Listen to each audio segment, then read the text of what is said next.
Muy bien, hemos estado una semana sin ver Génesis y hoy día tenemos Santa Cena, no se olviden.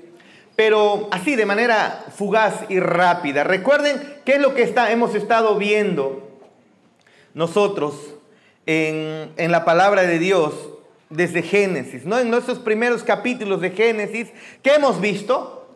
Dios relata su gran obra de creación en Génesis 1.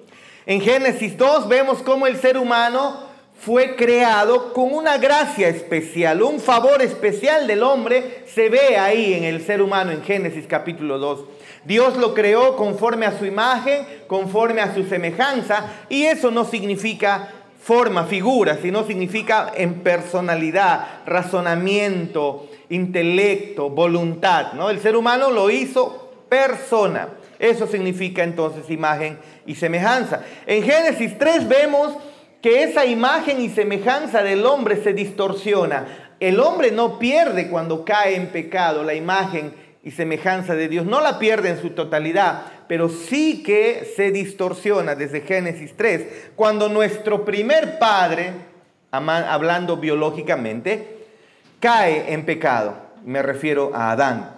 En Génesis capítulo 4 hemos visto ejemplos del pecado y cómo es que el pecado, una vez que entra al mundo, cómo es que comienza a traer muerte, problemas familiares, en fin, y eso se ve en Génesis capítulo 4. Pero a pesar de que el pecado está avanzando, los seres humanos se están dando al pecado, también la gracia de Dios está ahí como que juntos, avanzando en medio de la historia que está iniciando de la humanidad.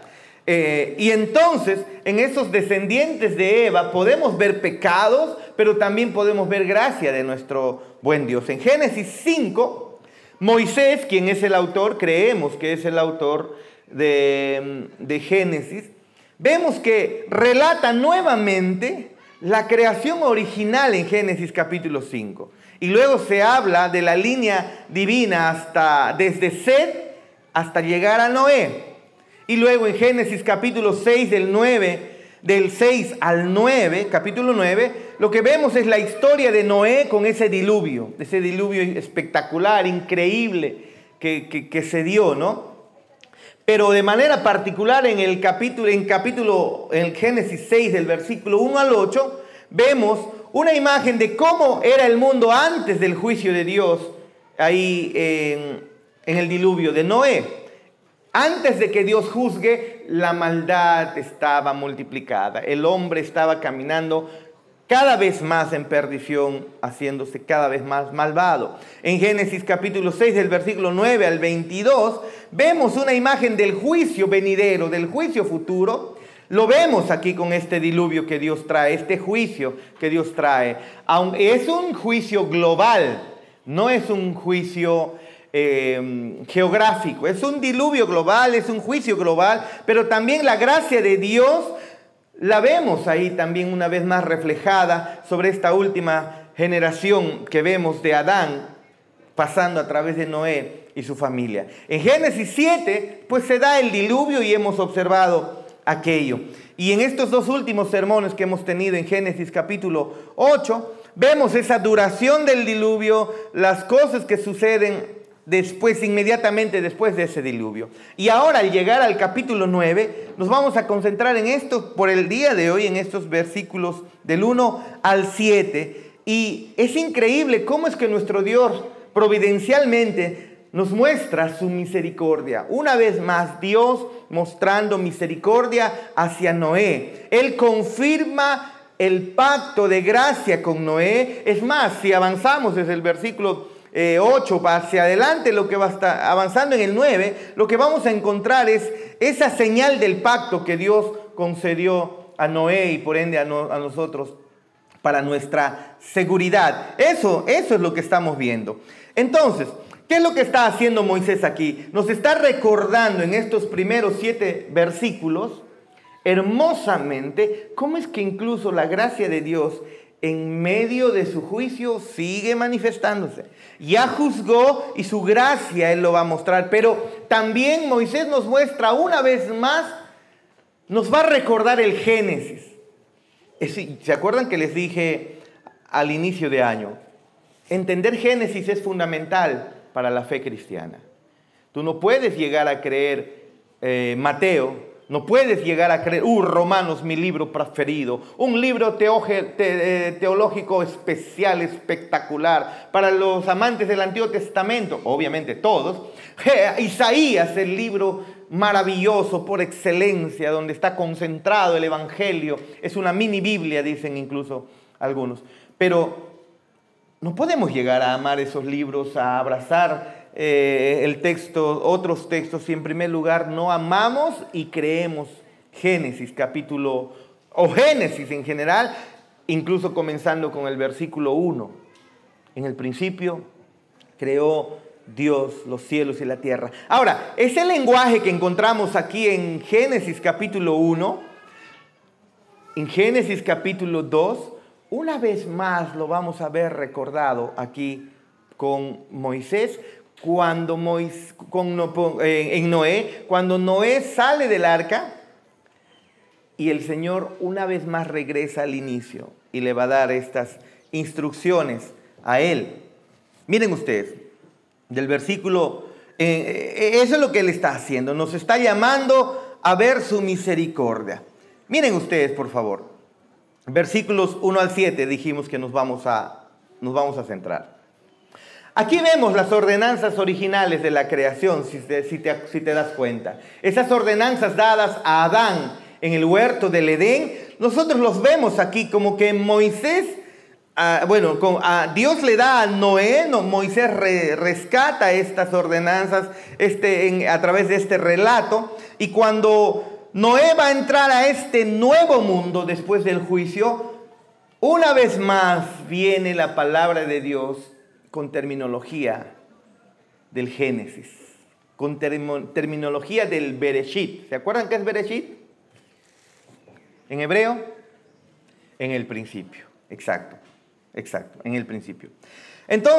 Dios entonces está estableciendo aquí una enseñanza también específica para defender la santidad de la vida misma. Miren, y Él tiene provisión aquí de gracia para su pueblo, pero también hay unas estipulaciones para ese pacto de gracia que Él está haciendo. Miren, noten por favor en el versículo 1, versículo 2, y luego vamos al versículo 6 y luego al versículo 7, es necesario que veas tu Biblia. Está relatando las ordenanzas de la creación de Génesis 1, ¿ve? Compara tú Génesis 9, versículo 1, versículo 2, y luego el versículo 6 y el versículo 7, y ahora vayamos juntos a Génesis 1:26 para que te des cuenta que el relato es semejante. Veamos, Génesis 1:26. Entonces dijo Dios, hagamos al hombre a nuestra imagen, conforme a nuestra semejanza, y señoree en los peces del mar, en las aves de los cielos, en las bestias, en toda la tierra y en todo animal que se arrastra sobre la tierra. Y creó Dios al hombre a su imagen, a imagen de Dios lo creó, varón y hembra los creó, y los bendijo Dios y les dijo, fructificad, multiplicaos, llenad la tierra, sojuzgadla y señoread en los peces del mar, en las aves de los cielos y en todas las bestias que se mueven sobre la tierra. Y dijo Dios, he aquí que os he dado toda planta que da semilla, que está sobre toda la tierra, y todo árbol en que hay fruto y que da semilla, os serán para comer. Ahora, comparemos por favor este pasaje con Génesis 9, versículo 1. Bendijo Dios a Noé. Imagínate a Noé como un segundo Adán, porque la humanidad está iniciando de nuevo, si te das cuenta. Imagínate a Noé como un segundo Adán. Y dice, bendijo Dios a este segundo Adán, llamémosle, y a sus hijos. Y les dijo ahora, con toda su familia, fructificad y multiplicaos y llenad la tierra. Lenguaje del Génesis, ¿te das cuenta? El temor y el miedo de vosotros estarán sobre todo animal de la tierra y sobre toda ave de los cielos, en todo lo que se mueva sobre toda la tierra y en todos los peces del mar en vuestra mano son entregados. Miren, aquí en este lenguaje que está usando, Dios está hablando a este Noé como si fuera un segundo Adán. Así que Noé está entrando a este nuevo mundo que ha sido, escuchen, purificado por el juicio del agua, porque el juicio al final de cuentas es purificación. Ha sido purificado por el juicio del agua. Y cuando entra a este nuevo mundo, Noé, no hay más personas más que Noé, su esposa, sus hijos y sus nueras. Y cuando él entra a este nuevo mundo, como el segundo Adán, como un Adán, las antiguas ordenanzas que ya Dios había dado al primer Adán en Génesis, esas ordenanzas de la creación, ese antiguo orden de la creación, otra vez se reiteran en términos de bendición, pero como mandatos a Noé. Estas ordenanzas son bendiciones, si te das cuenta. Lo que el Señor ordena siempre termina en bendición. No obedecer termina en muerte, en destrucción. Por más difícil que sea cualquier ordenanza de Dios, principio de Dios para seguir, siempre hay detrás una bendición. Y no te estoy diciendo una camioneta, un carro, una casa. Estoy hablándote de la tranquilidad del corazón que hace las cosas delante del Señor. ¿Cómo es un corazón cuando no avanza en cumplir los mandamientos de Dios? Bueno, no es necesario preguntar específicamente a uno. Creo que todos podemos dar esa respuesta. ¿Cómo es el corazón nuestro cuando quebrantamos sus principios? Aquí lo que encontramos es que estos términos que Él está dando, es cuando se está reiterando estos términos que vemos en estas ordenanzas antiguas de la creación, esto se está reiterando en términos de bendición, pero son mandatos para Noé, mandatos que traen bendición, mandatos que son bendición a Noé.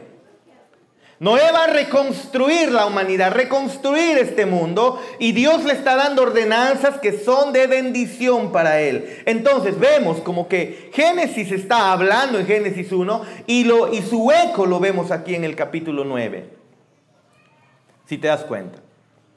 Ahora, pero en el versículo 3 parece ofrecernos como que un cambio respecto al orden original de la creación.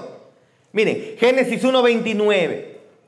Y dijo Dios: he aquí que os he dado toda planta que da semilla, que está sobre toda la tierra, y todo árbol en que hay fruto y que da semilla os serán para comer. ¿No es así? ¿Qué es lo que está dando? Este texto usan los testigos de los adventistas para decir: el hombre debe ser vegetariano. El hombre no debe comer animales. El hombre tiene que ser vegetariano. Y hay una línea adventista más pegada al veganismo, ¿no? Al ser vegetariano.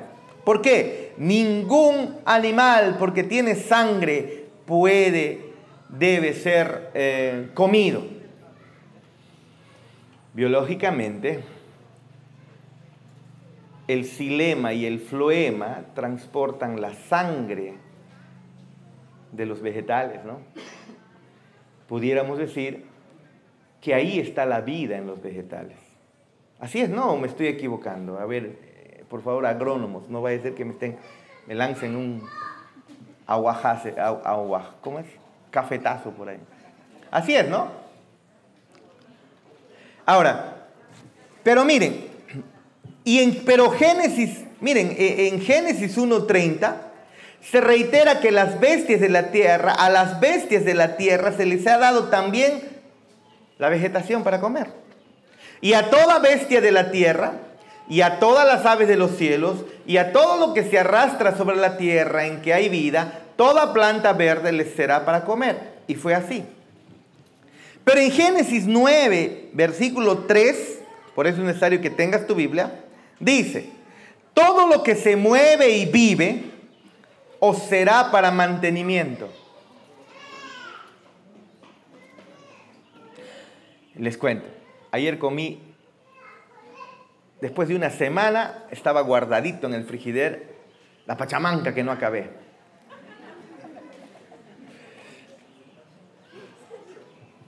Yadai había invitado a sus amigos para que vengan al culto y entonces habíamos pedido los platos y al final no vinieron. ¿Qué teníamos que hacer? Nos teníamos que llevar, no había otra manera, lastimosamente. Y sí, se hizo lo posible para que lleguen. Sí, ya vamos, nunca llegaron. Y bueno, pues el Señor sabía que el sábado me iba a hacer falta. Y ahí le dimos ese chanchito con ganas, hermano. Estaba muy rico, muy rico. Nomás no lo mezclen con aguaje, me dijeron algunos.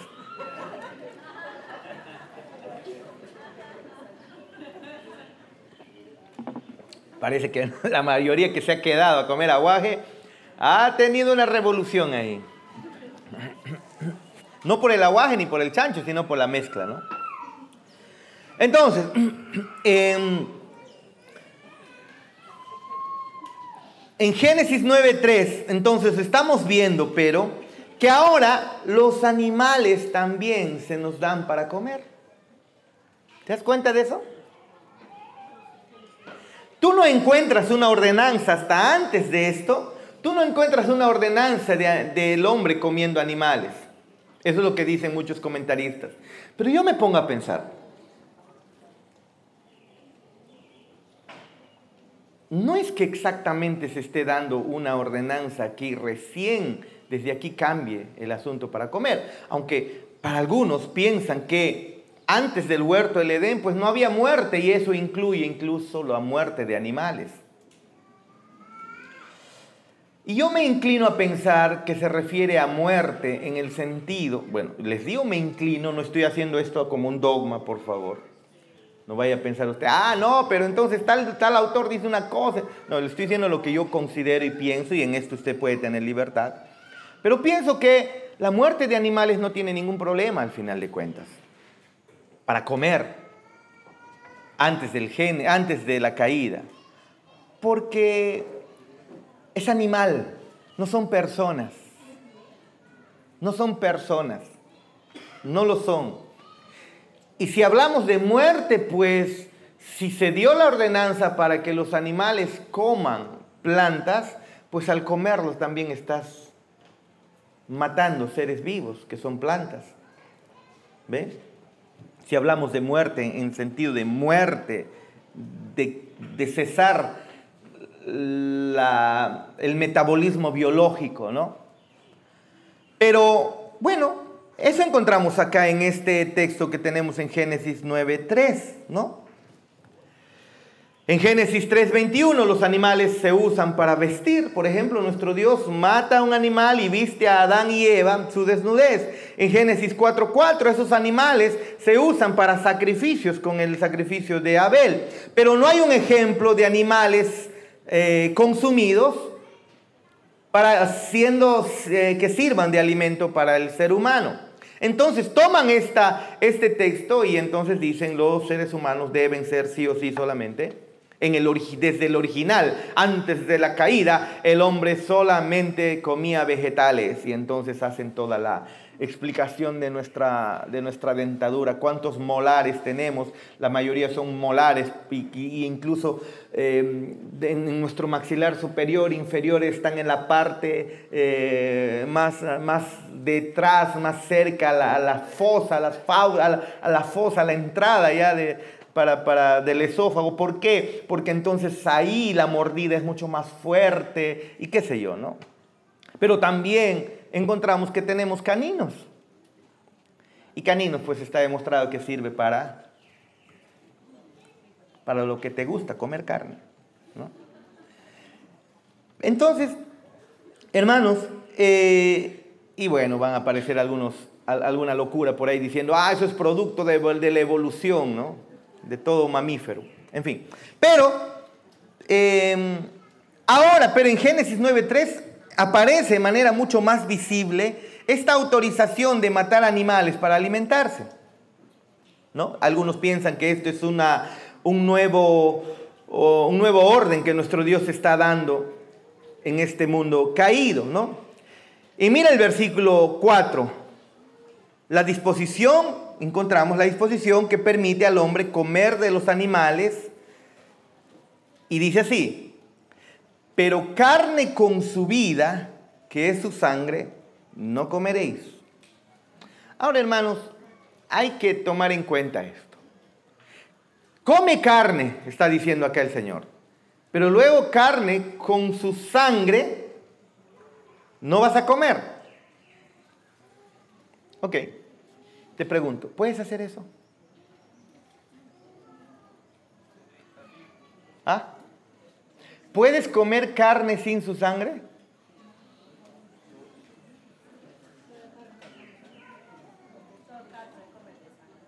Está bien, se come desangrado. Significa que no hay ni siquiera absolutamente nada de sangre en el cuerpo.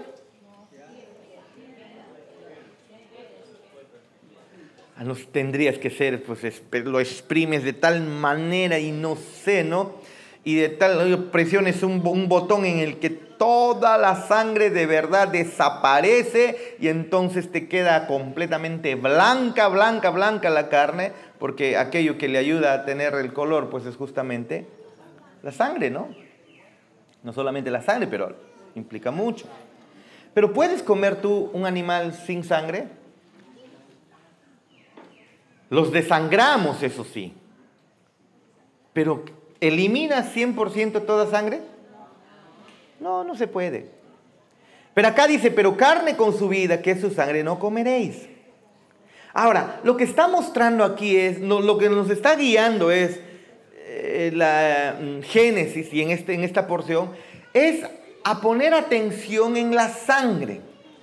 Dado que la sangre simboliza la vida, y la vida le pertenece a Dios, dice, no debemos comer animales que aún contengan su sangre. Pero es obvio, es lógico pensar que lo que está diciendo es no comas, desangra al animal en primer lugar. No lo comas con sangre, pero ten en cuenta que vas a comer sangre, sino que no dejes su sangre toda acumulada, no sé cuántos litros pudiera haber. Pues no hagas eso, está diciendo en este caso.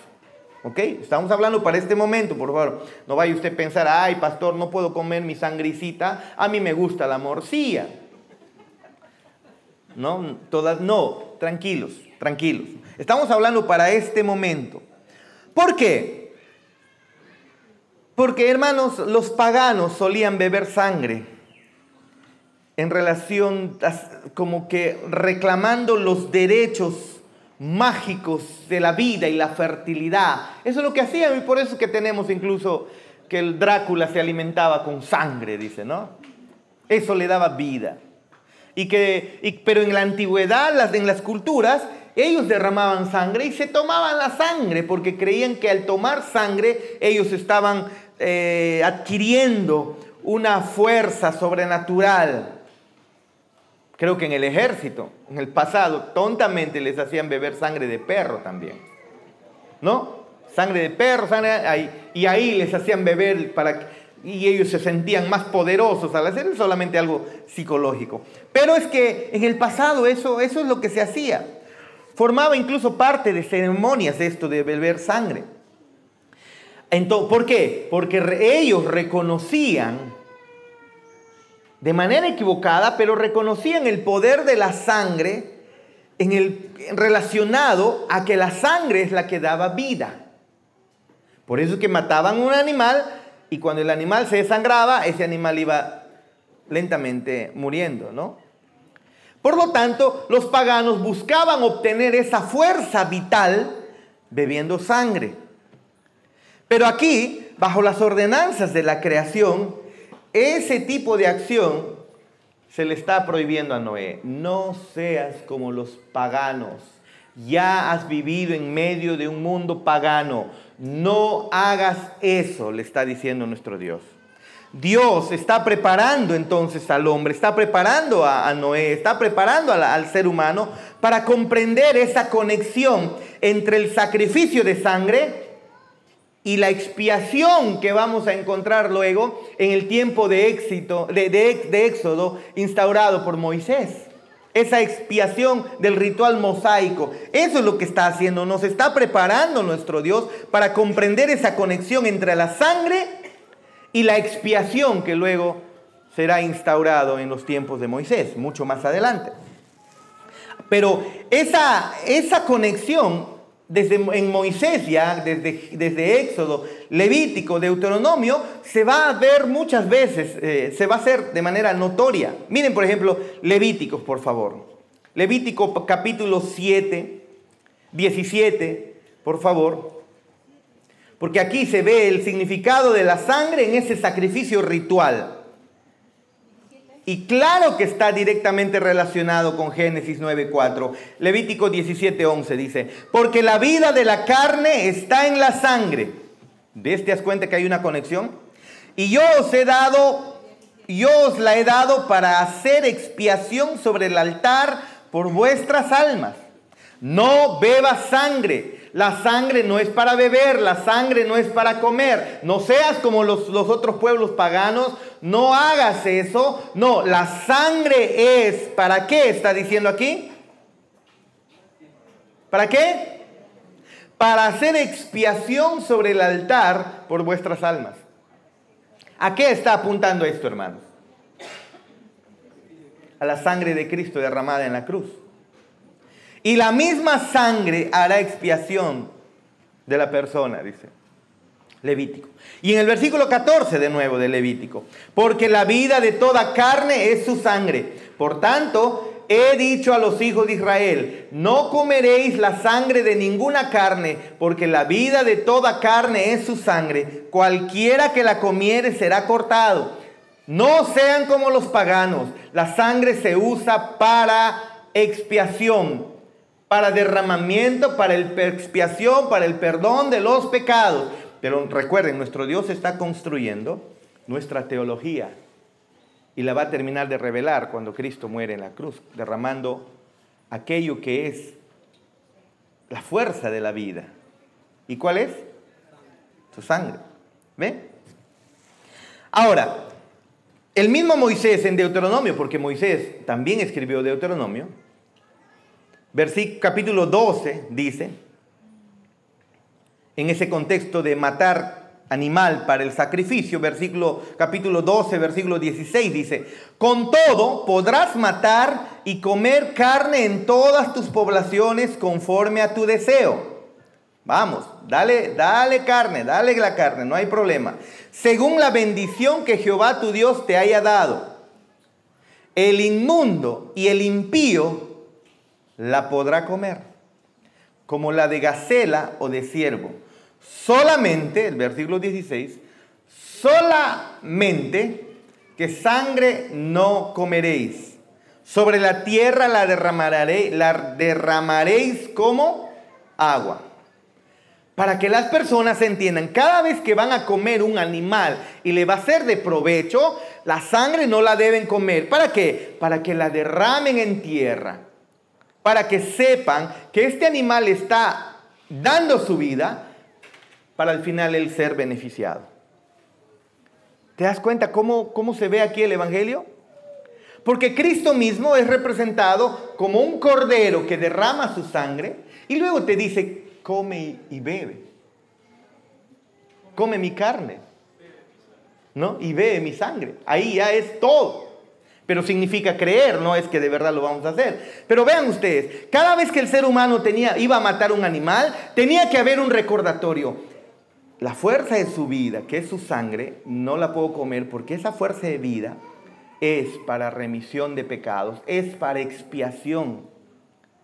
Cada vez que ibas a hacer tu pachamanca, para ese tiempo, bueno, ese tiempo no pachamanca todavía, pero ibas a hacer tu asado de cordero, no sé yo, tu parrillada, tu carne asada, tu carne argentina o lo que sea. No había Argentina todavía. Pero ya obviamente había el Río de la Plata, ¿no? De ahí viene Argentina, ¿no? Algo así. Pero, hermanos, cada vez que ibas a hacer eso, debías recordar, este animal está perdiendo su vida para que yo sea beneficiado. Y su sangre es la que debía recordarte eso. ¿Te das cuenta? Mira en Deuteronomio 12, 23 ahora. Solamente que te mantengáis firme en no comer sangre, porque la sangre es la vida, y no comerás la vida juntamente con su carne. Si te das cuenta, en cada uno de estos pasajes se está haciendo esa conexión de la sangre, se está haciendo esa conexión de la sangre, de la vida y la expiación. No es esto que la sangre es inmunda o la sangre no la puedes comer porque no tiene proteínas, porque te va a envenenar. No tiene nada que ver con eso. Nos está teniendo un cuidado para que el pueblo enfatice en esto, en que la sangre está conectada con la vida y está conectada con la expiación. Simplemente, hermanos, es eso. Entonces vemos la base de esa conexión en Génesis 9:4. Miren lo que dice, ese es el argumento y que va a continuar incluso en el versículo 5, porque el versículo 5 enfatiza esa responsabilidad de todas las criaturas de Dios o ante Dios por quitar incluso la vida humana. No puedes quitar la vida humana, está diciendo. Génesis 9:5 dice: porque ciertamente demandaré la sangre de vuestras vidas. De mano de todo animal la demandaré, y de mano del hombre, de mano del varón, su hermano, demandaré la vida del hombre. ¿Ve? La sangre es vida para el ser humano. Eso es lo que está diciendo. Así que si un animal o una persona mata a un ser humano, le quita la vida, esa persona también tenía, o animal tenía que morir. Estoy seguro que muchos piensan que la pena de muerte no debe ser instaurada en ninguna nación. ¿Has pensado en eso? Muchos pro vida, yo soy pro vida, pero con un mal entendimiento salen pro vida. Ah, no, pro vida, derechos humanos. Nadie debe matar al ser humano. Nadie. Por más que haya hecho lo que sea, la pena capital está prohibida en una nación cristiana. Y eso no es lo que la Biblia dice. No dice eso. Más bien, el principio de pena capital, si te das cuenta, se está instituyendo aquí en el versículo 6. ¿Ve? Y se fundamenta en la doctrina de que el hombre ha sido creado a la imagen de Dios. Versículo 6, otra vez. El que derramare sangre de hombre, por el hombre su sangre será derramada. Eso es pena capital. Una persona que mata, una persona que asesina a un hombre, debe recibir la pena capital, está diciendo aquí nuestro Dios. No debe recibir la pena capital de manos de un ciudadano común y corriente. Después vemos en las Escrituras que nuestro Dios le ha dado al Estado el poder de la espada para poder ejecutar eso. Ayer, no sé quién me decía, ¿qué? Así de una pregunta, ¿no? Así, pastor, ¿y usted sería alcalde? Me dicen. Ya, vamos a ir más lejos. Si fuese presidente, marquen, ¿qué sería? La cabeza. El cabezón. Cachetes, dicen. Me voy a resentir, hermanos.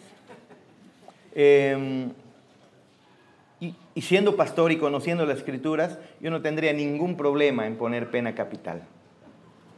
Porque no estamos yendo en contra de las Escrituras. Lo que está en contra es que tú vayas a asesinar a una persona. Pero como Estado, el Estado tiene la autorización de nuestro Dios de incluso establecer la pena capital cuando una persona asesina o un asesino serial o mata a una persona con lo que en términos legales dice premeditación, alevosía, ventaja. ¿Qué más es? ¿Dolo? Dolo. ¿Ve? El principio de la pena capital está claramente instituido acá.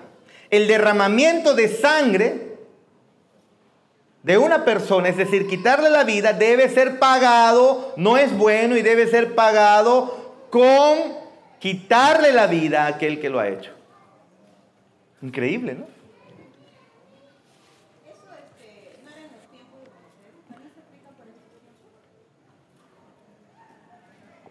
Sí, porque en el Nuevo Testamento encontramos el principio de autoridad, que el Señor le ha dado al Estado el poder de la espada. ¿Para qué es la espada? No está diciendo que me lo ha dado a mí como pastor, ¿no? Alguien mata a un familiar, Génesis 9:6. ¿Dónde está? Busco mi AKM. Saco mi revólver y lo busco y lo mato. ¿Qué espada? Machete nomás. No está diciendo eso, ¿ah? No está diciendo eso. Más bien, el asesinar es algo malo, es lo que te está diciendo acá. No debes matar a las personas. Pero cuando una persona mata, asesina, no mata. Hay una diferencia entre matar y asesinar. Cuando una persona asesina, porque el mandamiento en Éxodo 20, ¿no? Cuando están los 10 mandamientos, no es no matarás, es no asesinarás, que es muy diferente a matar. Tú sin querer puedes llegarle a quitar la vida a alguien, sin intención, por una negligencia, por un descuido, o de repente por negligencia a la otra persona, y puede morir. Eso no es asesinar. Asesinar es ir con intención, como se dice, premeditación, alevosía, ventaja, dolo, con odio, con furia, con ira, con enojo. Con eso. Dime, hermano. En la segunda parte dice, porque a imagen de Dios es hecho el hombre. ¿Qué nos indica? Claro, está haciendo conexión. ¿Por qué es que la vida del ser humano debe ser preservada? Porque a pesar de este mundo caído, todavía se tiene la imagen de Dios. Somos portadores de la imagen de Dios. El ser humano no es un animal. El ser humano es persona, como Dios es persona, y su vida no debe ser quitada. Y cuando eso ocurra, la vida de esa otra persona debe ser quitada, es lo que está diciendo. ¿Ve? No está diciendo que tú puedes tomar con tus manos la justicia. No, para eso el Señor ha puesto autoridades, ¿no? Eso es lo que está diciendo, ¿no? Esto es una directiva. Si un hombre quita la vida a otro, quien la quita debe perder la suya, es lo que está diciendo. Eso es, ¿ve? Es una directiva nada más, es una directiva para establecer el orden de la creación después del diluvio. Porque ¿cómo era la creación? ¿O cómo era antes del diluvio? ¿Cómo estaban las personas? ¿Qué es lo que se decía de Lamec incluso? Mataré a todos los que me da la gana, prácticamente estaba diciendo Lamec. Mataba y él estaba feliz y gozoso y nadie le hacía nada. Entonces viene Dios una vez más y dice, no, esto no debe ser así. La vida del hombre nadie la debe quitar porque es creación de Dios, es hecho a la imagen de Dios. Así que es una directiva para establecer el orden en la creación después del diluvio. Pero también este versículo 6 está indicando que después de la caída, el hombre, como decía el hermano, hacía la pregunta el hermano Ángel, el hombre sigue teniendo la imagen de Dios. ¿Cuál es la justificación para que una persona que ha asesinado sea también asesinada? Por el Estado, obvia, por las autoridades, no es por las personas. ¿Cuál es la justificación?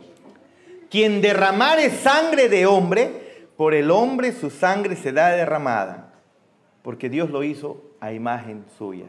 ¿Te das cuenta? Eso es. Ahora, ¿qué aprendemos en estas pequeñas porciones?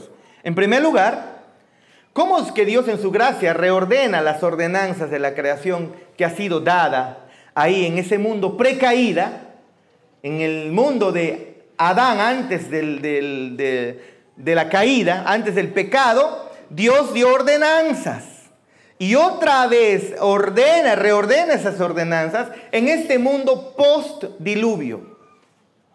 Eso es lo que está haciendo. Y lo que Dios está haciendo es entonces proveer la protección del hombre al declarar lo que Génesis 9:6. La vida del hombre debe ser preservada.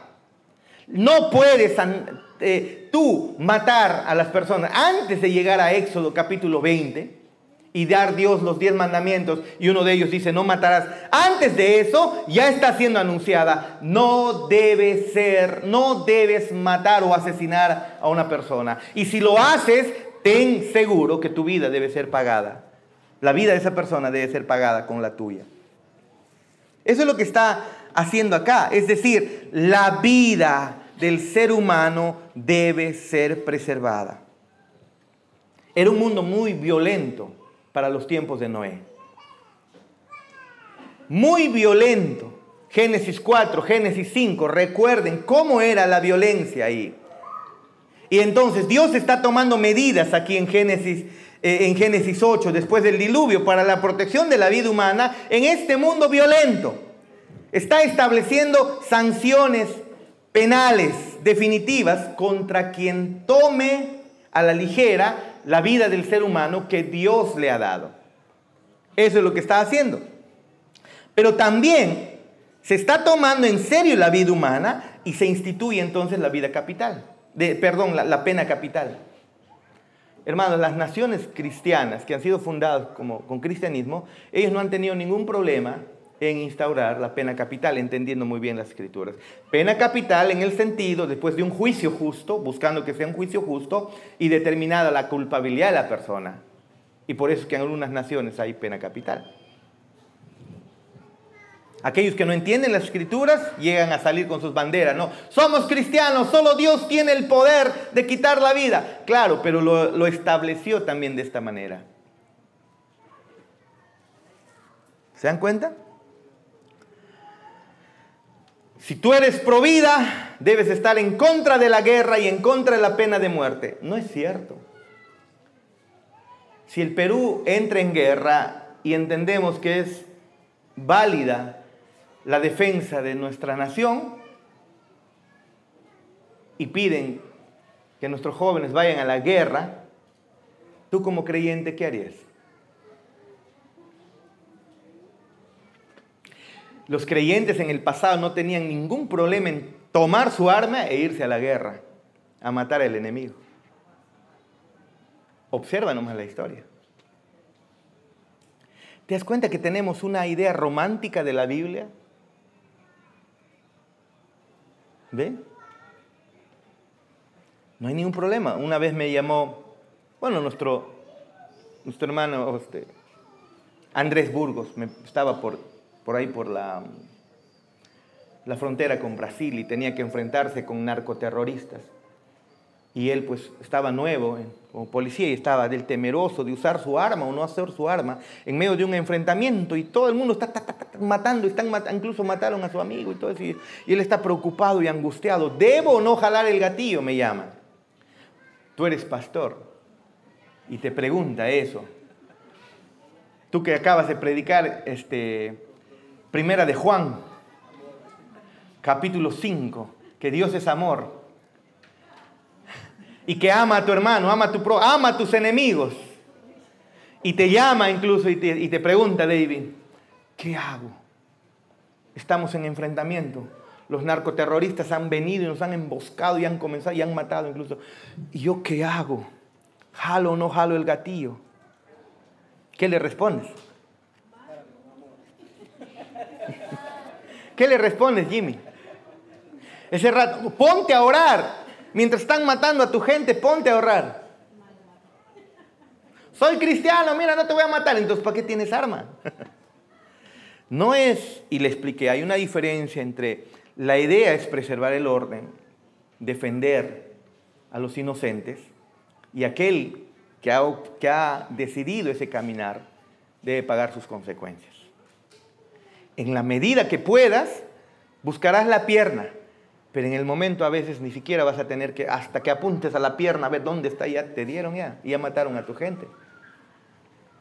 Lo que vas a tener que hacer es, confiando en el Señor, abrir fuego y punto. No hay otra cosa.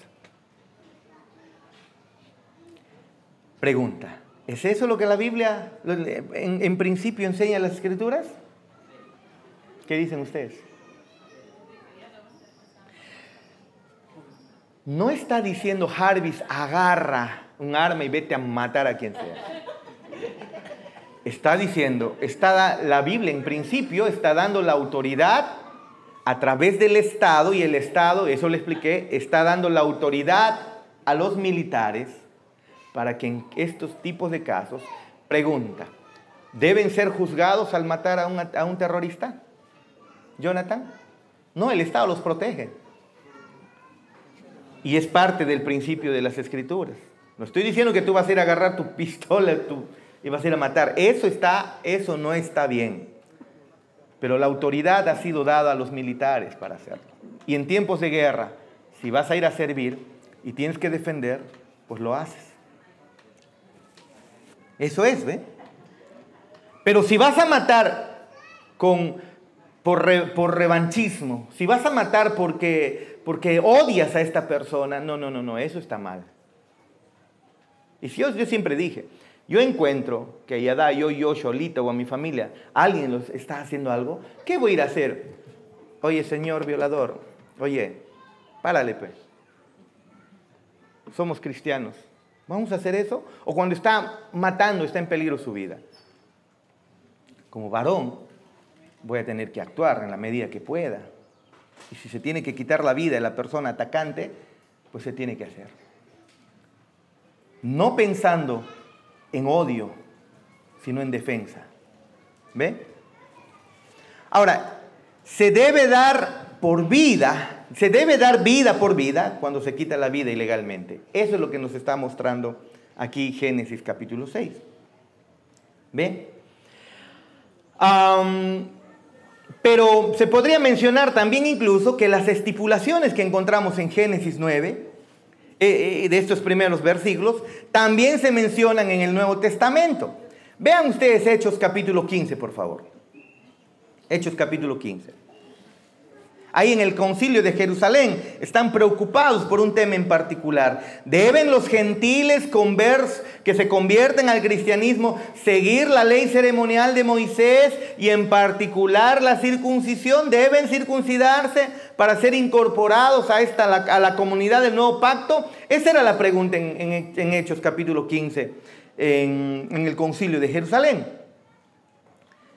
Y si usted recuerda, ¿cuál fue la respuesta?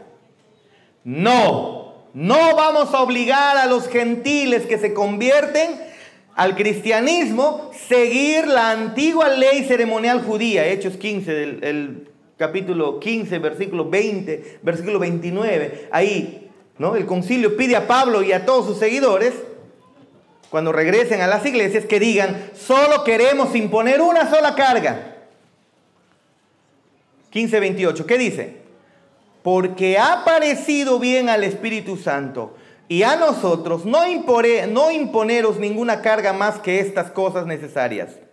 Es decir, nada de estar circuncidándose, eso era ordenanza para los hebreos, para los judíos. Nada de que fiesta de Pentecostés, fiesta de las primicias, fiesta de los tabernáculos, que en estos tiempos hacen las iglesias, ¿no? Muchas iglesias, pensando en Israel, y ponen su Biblia, su bandera de Israel. Cuando Israel, pues, aquel que no cree en Cristo, así seas israelita verdadero, pues estás perdido. Es una nación prácticamente pagana en estos tiempos, Israel, y están bendiciendo a Israel. Y si Israel mata a inocentes, no importa, es Israel. No hacemos eso. No hacemos eso. Pero, Hechos capítulo 15, 28, porque ha parecido bien al Espíritu Santo y a nosotros no imponeros ninguna carga más que estas cosas necesarias. Que os abstengáis ¿de qué? De lo sacrificado a los ídolos, de sangre, de ahogado y de fornicación, de las cuales cosas, si os guardéis, bien haréis. Pasadlo bien. La Iglesia Apostólica toma a estos gentiles que se están convirtiendo y los trae de vuelta a esa provisión del pacto de Noé, que era parte del pacto de gracia que ocurrió antes de la institución del pueblo de Israel. Noé, con los tiempos de Noé, no hay Abraham, no hay Israel. Obviamente no hay Israel porque no hay Abraham, todos nacen de Abraham. No hay nada de eso, ¿te das cuenta? Pero estos que se han convertido, no los está llevando la iglesia a volver a las estipulaciones que encontró Noé, Abraham y toda su familia. Los está llevando antes de Abraham, a Noé.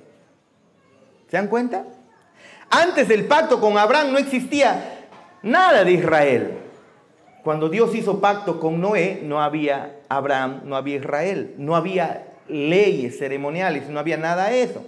Y la iglesia apostólica sabiamente dice que sigan las ordenanzas de Dios, que Dios estableció para todo el mundo, incluyendo no comer carne con la sangre vital que está en ella.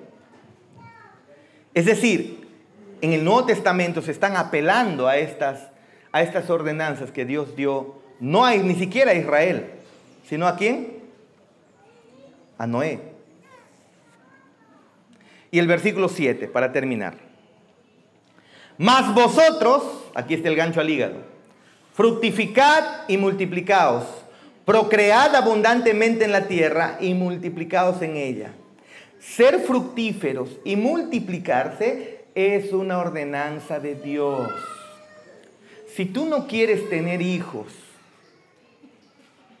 si tú crees que es una carga para tu realización, porque los hijos son una carga, un problema, pues déjame decirte que estás en contra del mandato de Dios. Completamente en contra del mandato de Dios. Recuerda lo que dije previamente. A los gentiles, la iglesia apostólica los está llevando ni siquiera al pacto de Abraham. Los está llevando a las estipulaciones del pacto con Noé, que significa que es para todo el mundo. Y lo que les está diciendo es, no coman sangre, ¿ok? Pero no solamente eso, multiplíquense, tengan hijos, procreen abundantemente en la tierra, multiplíquense. ¿Se dan cuenta? Los hijos son considerados una molestia en estos tiempos. Es más, es indeseable. ¿Por qué? Los hijos nos impiden alcanzar la verdadera realización personal. Los hijos nos impiden, por ejemplo, oye, pero tengo que viajar a otros países. Mi autorrealización, mis hijos lo van a impedir. No es un pensamiento bíblico. La perspectiva de las Escrituras, aunque no te guste, del Antiguo Testamento y del Nuevo Testamento, es que no debamos ver a los hijos como una carga. No estoy diciendo que seamos irresponsables. Hay un balance en eso. Pero jamás tú puedes ser responsable, pero sin pensar que los hijos son una carga. No son una carga. No lo son. Dios, si nos ha dado la capacidad para tener hijos, Dios está diciendo, ten buenos hijos, no cualquier tipo de hijos. Haz todo lo posible para que tus hijos sean buenos, instrúyelos, disciplínalos, y de eso ya podemos hablar en otras oportunidades, y hemos hablado. Instruye, disciplina, dale de chiquito, de menos de un año nomás, ya le puedes dar en el potito ahí despacito. No se va a morir, dale para que aprenda la corrección. ¿Se dan cuenta? ¿Por qué? Porque los hijos son una herencia del Señor, y eso lo está mostrando aquí en Génesis capítulo 9, versículo 1, versículo 7, se reiteran estas verdades. Los hijos son una herencia del Señor. Y de estos pasajes en particular, incluso los rabinos sacaron muchas enseñanzas, específicamente 7 mandamientos, dicen ellos. Ellos dijeron que aquí, en este pasaje, vemos el requisito de reconocer el gobierno y el sistema de justicia. En este pasaje, no puedo entender del todo cómo es que llegaron a esa conclusión los rabinos, pero esto es lo que ellos pensaron. Dios había establecido estándares aquí de castigo, estándares de pena en este pasaje, y esos estándares implican un gobierno, decían los rabinos. Por lo tanto, acá hay se está reconociendo un gobierno en el sistema de justicia, y bueno, tiene sentido, ¿no? ¿Qué más? También ellos ven una prohibición de la blasfemia del nombre de nuestro Dios. Ellos ven también que se prohíbe la idolatría acá, como les dije, no, en estos pasajes del todo. Yo no entiendo cómo es que llegaron a estas conclusiones. Pero en cuarto lugar, ellos dicen que están prohibiendo la consanguinidad, es decir, el matrimonio dentro de la misma línea de sangre. Los papás de línea de sangre con sus hijos de línea de sangre, sus hermanos de línea de sangre, casarse entre ellos, la mamá con su hija, en fin, todo eso está prohibiéndose acá, es lo que dicen los rabinos. Pero también dijeron que se prohíbe el asesinato, eso sí lo podemos entender. También que se prohíbe el robo, que se prohíbe el hurto, y en el séptimo lugar ellos prohíben que se coma la carne de un animal vivo, con sangre. No sé, no entiendo, como les dije, cómo es que llegaron a estas 7 enseñanzas, pero saben, estas estipulaciones lo tenían los rabinos, creían que estos versículos enseñaban eso. Ahí por lo último, multiplícate, ten todos los hijos. Si el Señor te ha hecho fértil, ten todos los hijos que puedas, responsablemente. Pero saben, Bodhi Baucham, que ya falleció, él decía lo siguiente. Conocen a Bodhi Baucham, ¿no? ¿Quién lo conoce? Excelente Bodhi Baucham, ¿no? Falleció lastimosamente. Un apasionado, ¿no?, por el Evangelio. Y él decía que en estos tiempos hay una actitud absurda que tiene el cristiano.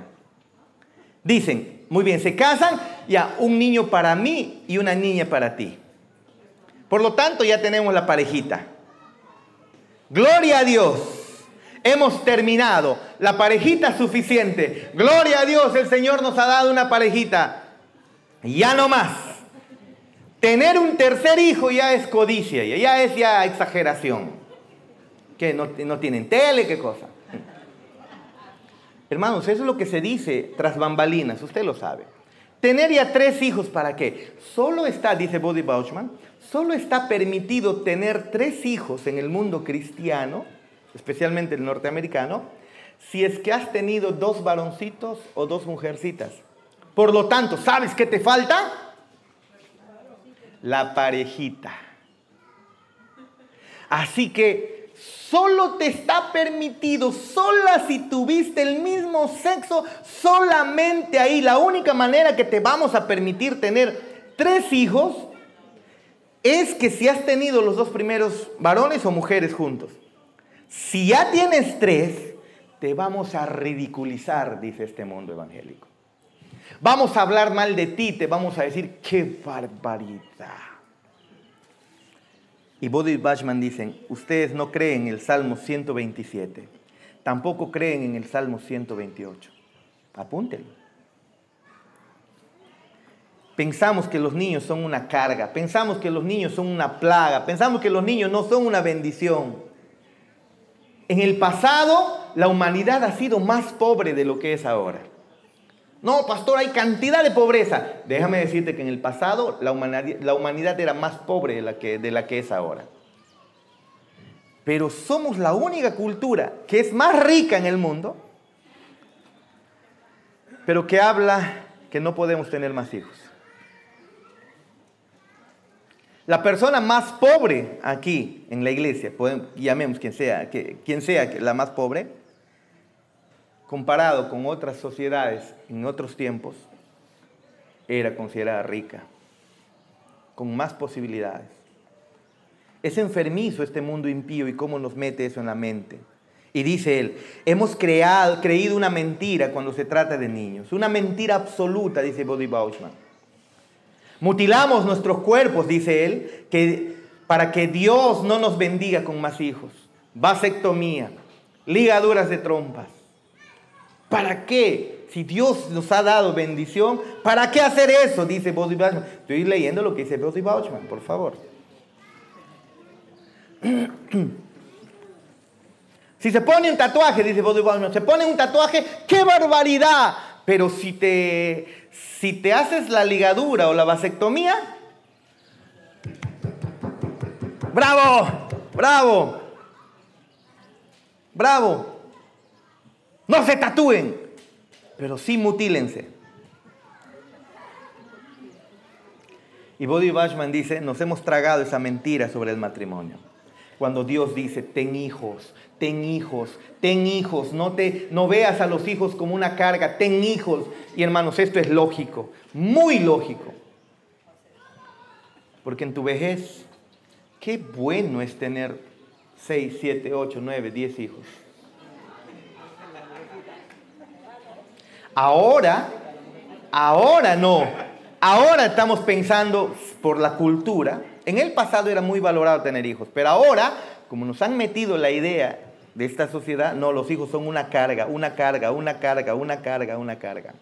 Y no es así. Como Yadá está leyendo un libro, de una sola mujer nacieron, ¿cuántos hijos, Yadá? ¿Ah? 1400 de una pareja, de Jonathan Edwards con su esposa. 1400 personas, o sea, tuvieron hijos, y esos hijos sí se multiplicaron, y 1400 personas, y de entre ellas han habido vicepresidentes, ministros, congresistas, gentes de renombre en el mundo. De esta mujer que no se privó de poder tener hijos. Y la humanidad ha sido beneficiada de eso. Pero claro, como pensamos en nuestra autorrealización, como pensamos en nuestra autosatisfacción, a los hijos se les ve como una carga. Déjame decirte que no está pasando, no dice eso las Escrituras. Pregúntale al médico si las pastillas anticonceptivas que previenen el embarazo, pregúntale si alguna vez no te está causando aborto. No siempre previenen el embarazo. También son abortivas. Así es. La pastillita del día siguiente. Bueno, lo que hace esa pastillita pues es justamente hacer, creo que Liz me va a matar si estoy equivocado, pero recuerden que es mi anatomía de hace 20 años, hermanos, ¿sí? Igual lo recuerdo algo. Pero lo que está haciendo es que la mucosa, creo que en la mucosa se segregue más mocos, no sé, algo moco cervical o algo, de tal manera que los espermatozoides no lleguen a fecundar el óvulo, algo así. Pero también lo que está haciendo es producir también, una vez fecundado, creo que por los movimientos, no sé si se llaman peristálticos los del útero, ¿también son peristálticos? Contracciones, como movimientos peristálticos. Esas contracciones hacen que el óvulo fecundado se desprenda y entonces hay un aborto ahí. Pregúntale al médico si ese dispositivo intrauterino no causa efectos en el cuerpo dañinos. Nos inyectamos sustancias que provocan abortos, ¿pero por qué? Para poder disfrutar la vida. Matando vida para disfrutar la vida. No es bíblico. Si nos ha dado el Señor la capacidad de tener hijos, nos ha dado la capacidad para como bendición esa capacidad. Ten los que puedes. Responsablemente también. Hay que balancear, pero ten los que no ve. Al final de cuentas, si no tienes ni un hijo, que no sea porque los ves con carga, como carga.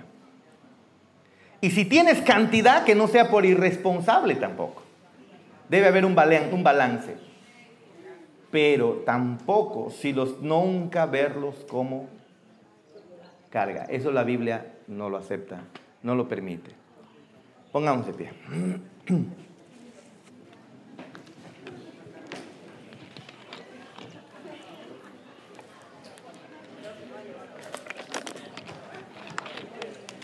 A ver, escucha por favor. Yo sé que muchos dicen eso, pero puedes decirle a tu hijo, oye hijo, ¿sabes qué? Eres una carga. ¿Tendrías la valentía y la cara de decirle a tu hijo, a tu hija, ¿sabes qué? Eres una carga. Yo tenía que viajar, tenía que hacer, mira, incluso mi figura, por tu culpa eres una carga. No eres una bendición de Dios. Mira la maldición que me has traído. No es bíblico. No es una carga. No buscamos guardar nuestra imagen física, sino